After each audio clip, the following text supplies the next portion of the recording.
అటవీ శాఖ front line సిబ్బందికి అడవుల సంరక్షణలో శాస్త్రీయమైన నైపుణ్యాలు మెలకువలు కలిగించే విధంగా ఆధునిక సదుపాయాలతో ఆంధ్రప్రదేశ్ ఫారెస్ట్ అకాడమీ శాశ్వత భవనాల నిర్మాణానికి ఈ రోజున శంకుస్థాపన కార్యక్రమాలు అటవీ విద్య అభివృద్ధికి, పరిశోధనకి, పర్యావరణ పరిరక్షణకు, గ్రీన్ కవర్ పెంపుకు దోహదం చేస్తుంది.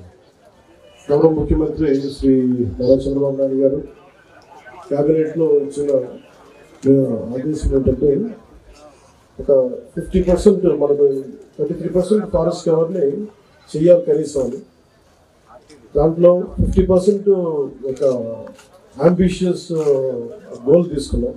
సో ఆ గోల్ని సాధించడానికి ఈ పరిశోధనలు కానీ, ఎక్కువ మంది సిబ్బంది నైపుణ్యతను పెంచడానికి కానీ ఈ భవనాలు చాలా సహాయపడతాయి.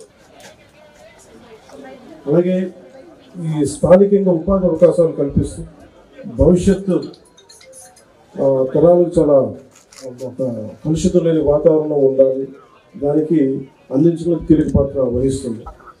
అలాగే ఈ ప్రాజెక్టుకి సహకరించిన గౌరవ ప్రధానమంత్రి శ్రీ నరేంద్ర మోదీ గారికి, కేంద్ర అటవీ శాఖ మంత్రి శ్రీ భూపేంద్ర యాదవ్ గారికి రాష్ట్ర ప్రభుత్వం తరఫున మా ప్రత్యేక కృతజ్ఞతలు, వందనాలు తెలియజేసుకుంటాను. గౌరవ ముఖ్యమంత్రి శ్రీ నారా చంద్రబాబు నాయుడు గారికి కూడా ప్రత్యేక హృదయపూర్వక ధన్యవాదాలు తెలియజేసుకుంటాను. ఈ కార్యక్రమానికి ప్రత్యేకించి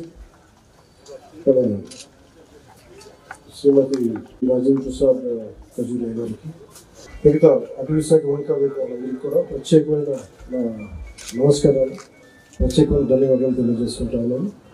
ముఖ్యంగా రాహుల్ పాండే గారికి మీరు ప్రత్యేకించి ఇనిషియేటివ్ తీసుకొని సాధించే దిశగా మీరు ముందుకు నడిపించి ప్రత్యేకించి మీకు నా అభినందనలు తెలియజేస్తున్నాను.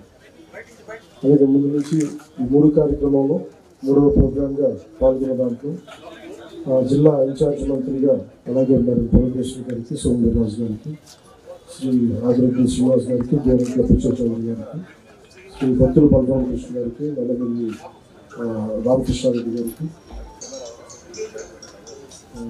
ముప్పాడు వెంకటేశ్వర గారికి, అలాగే నరసింహ కిషోర్ గారికి, చంద్రరాముడు గారికి ప్రత్యేకంగా కృతజ్ఞతలు. అలాగే ఉన్నతాధికారులందరికీ నా ధన్యవాదాలు తెలియజేసుకుంటాను.